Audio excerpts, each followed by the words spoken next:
J'ai commencé le business à 14 ans et aujourd'hui je te fais une vidéo YouTube sur les 10 erreurs que j'aurais évitées si j'avais vu cette vidéo à l'âge de 14 ans. On va tout de suite commencer dans le vif du sujet. Donc moi j'ai commencé le business à l'âge de 14 ans, ça fait maintenant plus de 8 ans que je fais de l'entrepreneuriat, j'ai arrêté pendant à peu près 2 ans à cause de problèmes de santé. Et je vais t'expliquer ce que j'aurais aimé savoir, ce que j'aurais aimé entendre à mes débuts et ce qui m'aurait vraiment fait démultiplier mes résultats si j'avais vraiment écouté cette vidéo.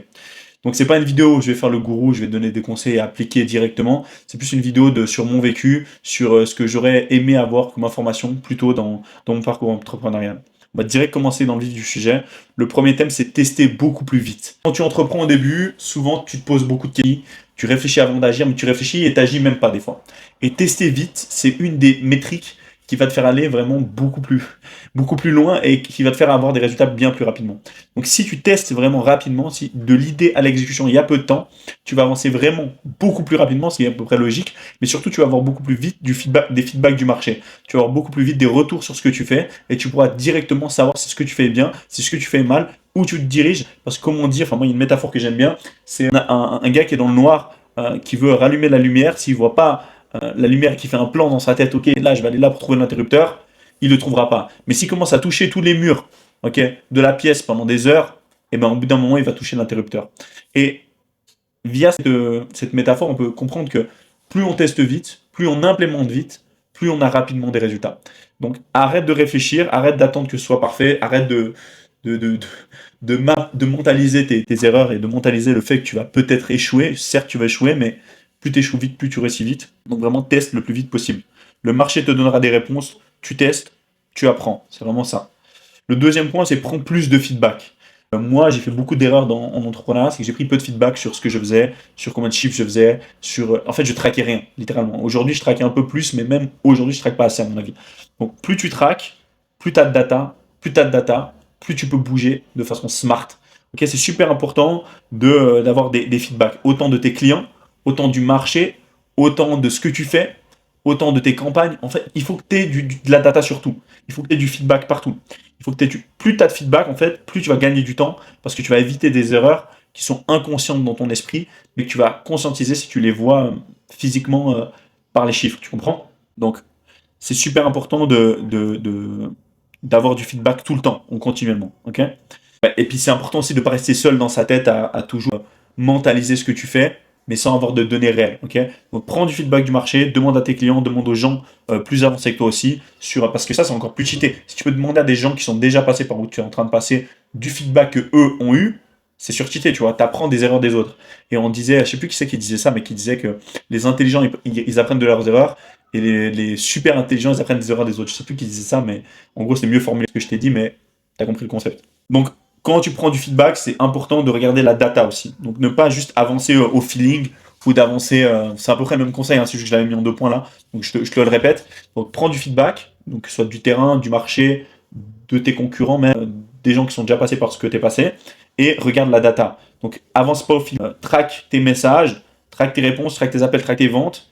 Faut que tu s'y marches en fait. Faut que tu saches ce qui marche pas. Parce qu'en fait, on dit souvent, tu sais, on a l'impression que les choses marchent, on a l'impression que tu peux faire de l'argent et faire de la merde en fait. C'est ça qu'on se rend pas compte quand on commence. C'est pas combien de cash tu rentres qui compte, c'est combien tu gardes de cash sur ce que tu as rentré. Tu comprends? Certes, c'est bien de rentrer beaucoup de cash, mais si tu gardes zéro, mec, ça pue la merde, tu vois. Donc, il faut que tu connaisses toutes tes métriques. Combien tu fais de chiffre d'affaires, combien tu fais de marge, où part ton cash, combien te coûte un client, combien te coûte l'acquisition, combien te coûte la delivery, tu vois. Faut que tu aies une, une un sectionnage de ton coût, tu vois. Et un truc encore plus important que j'ai appris au fil du temps, en fait, il n'y a pas si longtemps que ça, fais un budget par projet. Arrête de faire un budget global, genre au mensuel, ok, j'ai gagné tant ce mois, j'ai dépensé tant. C'est complètement con. Tu seras pas rentable si tu fais ça, je te le dis direct. Ce qu'il faut que tu fasses, c'est que chaque coût client, chaque projet, chaque client que tu as, tu dois traquer combien il t'a coûté, combien il t'a rapporté. Tous les projets. Si tu as un projet, imaginons que tu es dans les agences, comme moi j'étais dans les agences pendant longtemps, je suis toujours un peu. Imaginons que tu fais un projet d'agence, je sais pas moi, tu délivres une prestation vidéo à un client. Si tu sais pas combien ton vidéo t'a coûté, combien il t'a payé, combien ça t'a coûté le déplacement, tout. En fait, fais un budget par projet, tu vois. Faut que ce soit par projet, faut que ce soit projetisé le budget. Ça c'est important parce que ça va te permettre d'être sûr d'être rentable en fait. Si tu es rentable sur tous les projets, tu seras rentable, tu vois. C'est plus logique. Qu'est-ce que j'avais noté encore? Les chiffres, ben, ils ne mentent pas, tu vois. Ils évitent aussi de se mentir à soi-même. Ça c'est important. Quatrième point, faire une seule chose à la fois. Ça, c'est super important. Je te parle pas de pas faire plein de choses. Je te parle de faire une seule chose à la fois. Donc, il faut pas te disperser. Faut pas que tu lances des projets en même temps, surtout plusieurs projets en même temps. Faut surtout pas lancer plusieurs projets en même temps. Et je te dis pas de pas tester plein de trucs. Je te dis fais une chose à la fois. Donc tu testes un truc. Moi, je trouve qu'il y a une data en business, c'est que si tu fais pas quelque chose pendant au moins 2 ans, tu connais rien sur ce marché. Ok. Donc teste au moins 2 ans quelque chose, mets-toi à fond dedans. Genre head down, tu vas à fond et tu testes et t'implémentes, tu récoltes du feedback. En 2 ans, si tu fais ça, c'est sûr que tu as des résultats et tu sauras si ça marche ou pas et surtout si c'est fait pour toi. Parce que tous les business marchent, tout ce que tu peux voir sur internet, ça marche, c'est tout vrai, tout est vrai, tout marche. Même le scam, ça marche, même les trucs nuls, ça marche, ok. Mais est-ce que ça marche pour toi? C'est ça qui compte. Est-ce que ça va marcher pour toi? Le business qui va marcher pour toi ne va pas forcément marcher pour moi parce que on n'a pas les mêmes aptitudes, tu comprends? C'est comme pour le sport. Peut-être toi, tu es bon au volley, moi je suis bon au tennis, tu vois.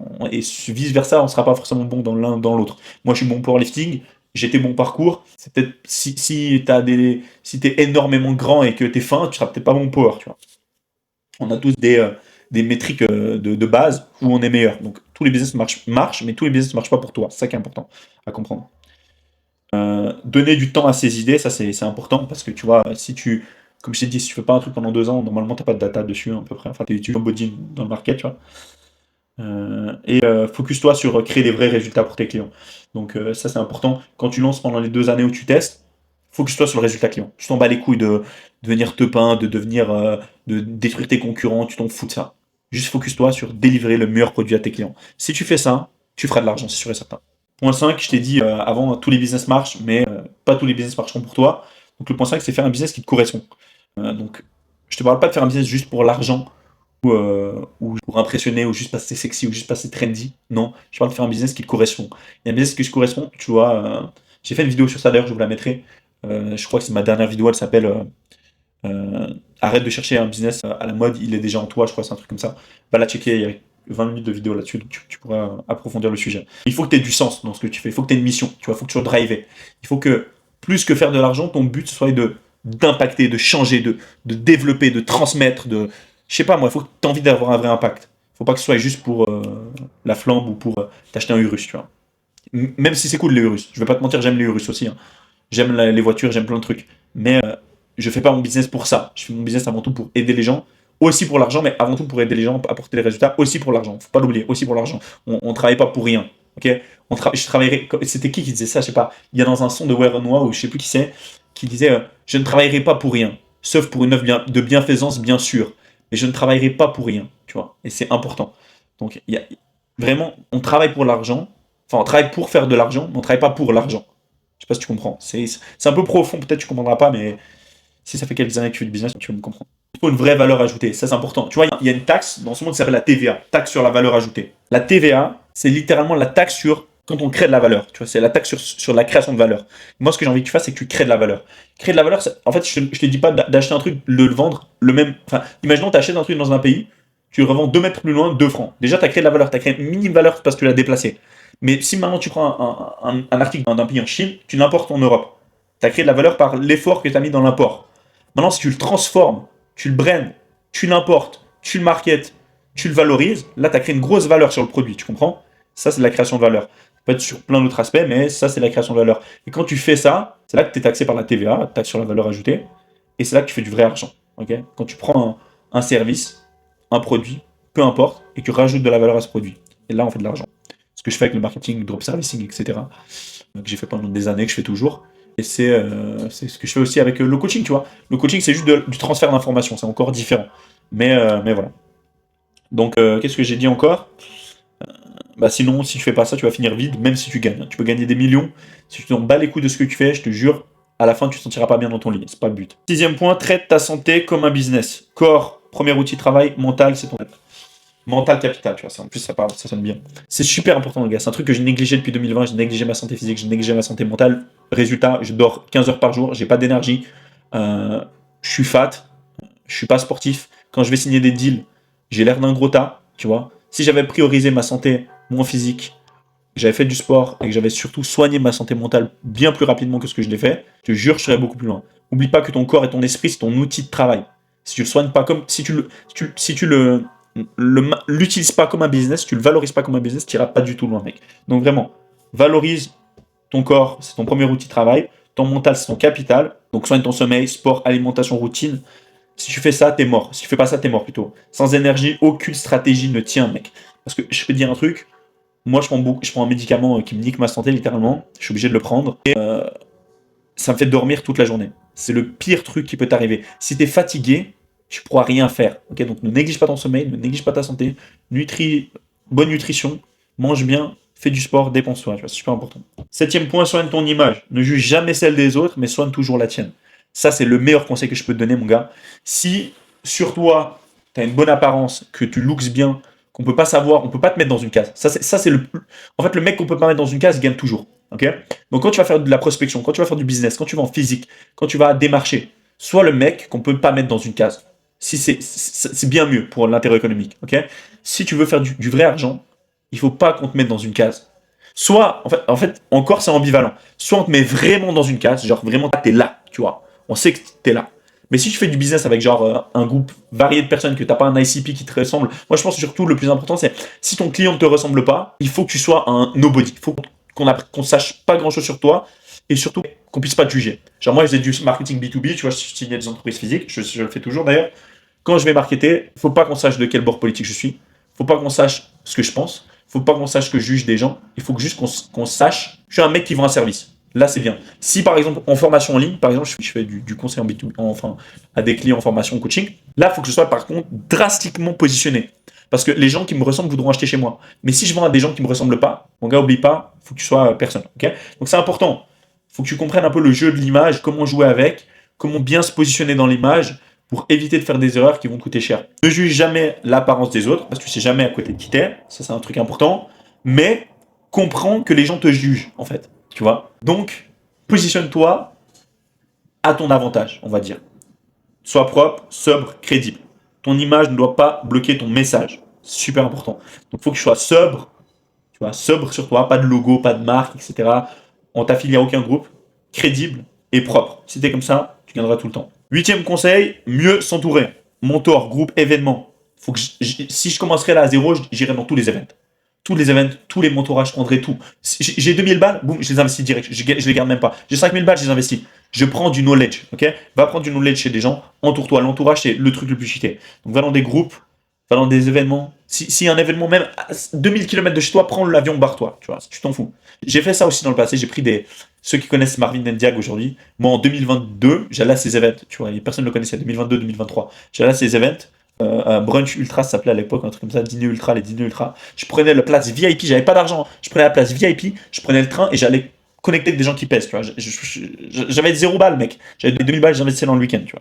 J'étais un peu fou, mais je referais ça à encore plus grande échelle. Donc j'irai avec des gens plus avancés et j'irai à des événements qui changent mes standards. J'irai dans des palaces beaucoup plus souvent. J'irai changer mes standards en fait. Parce que plus tu changes tes standards, plus tu vas t'aligner à tes standards. Et donc tu vas faire plus d'argent.